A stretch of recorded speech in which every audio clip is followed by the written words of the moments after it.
Some of you may think I'm crazy, but this is actually Rocket's best crosshair. I know it looks very weird, but trust me when I say that this thing, after about 15 or 20 hours of using it, is actually one of the best crosshairs for him in the entire game.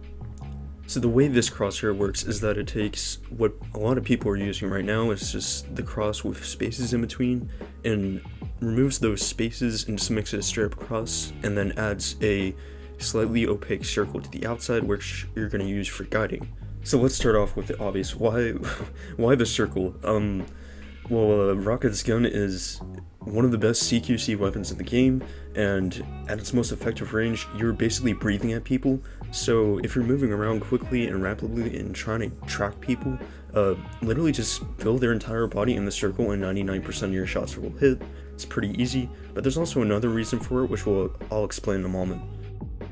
Okay, so let's say you're trying to fight someone at, like, not breathing distance, but about medium range. What you want to do is, with the circle, if they're traveling perpendicular to your vision, that means like strafing left or right, you use the circle on the outside and combining it with the crosshair on the inside to find what I like to call a balance point in between the two, where you can track them using the outer edge of the circle and the inner edge of the crosshair and perfectly trace them.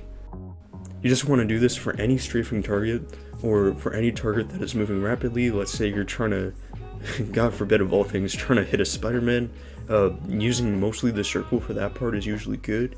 Use the outer edge of the circle, and remember to aim in the opposite way of where your character is traveling. I mean, that's pretty obvious, but to people who are new to playing Rocket, it might not be. So I just want to leave that there for you guys. And pretty much in any direction of travel, regardless of if that person is moving like left or right, or if they're a flyer, you just want to aim in the exact opposite direction on your circle of your crosshair and find the balance in between the two, in between the cross and the circle, and eventually you'll be able to perfectly trace them and hit a lot more shots than you usually do, even with the regular crosshair that I was talking about.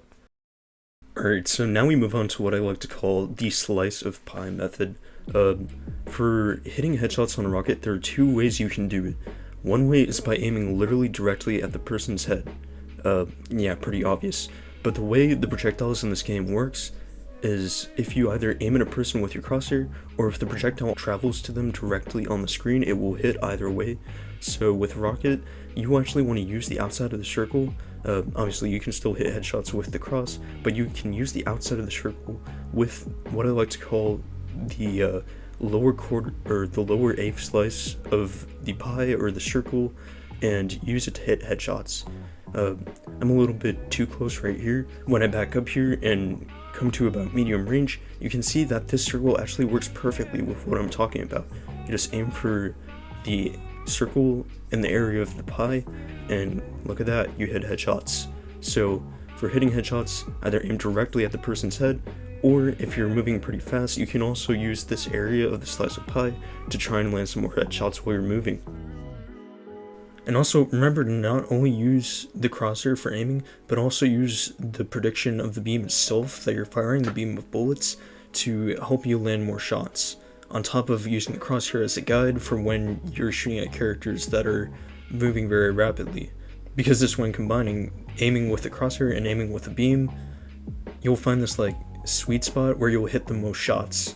And eventually, after a lot of practice with both this crosshair and aiming the beam, you should be able to hit a lot more shots than the average rocket would.